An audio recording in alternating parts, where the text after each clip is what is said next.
The second stage then is welcoming the message, receiving that message. He says here that they welcomed the message. You became imitators of us in the Lord, for you welcomed the message.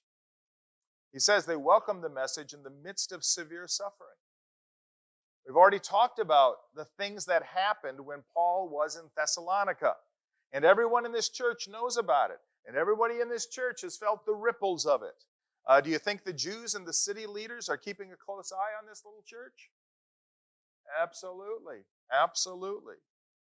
And remember, Jason and those other believers who had to put up bond, they're a part of this little church. I imagine it's pretty fresh on their minds. So they're having to step carefully.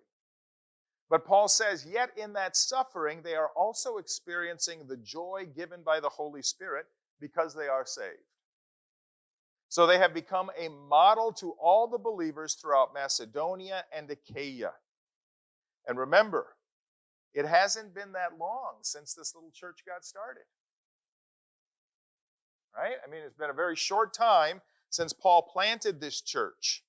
And yet in that time, their reputation has spread around to other communities, to other cities, to other towns, to other believers. So let's talk a little bit about this suffering. When somebody presented the gospel to you, did they share with you the cost of following Jesus?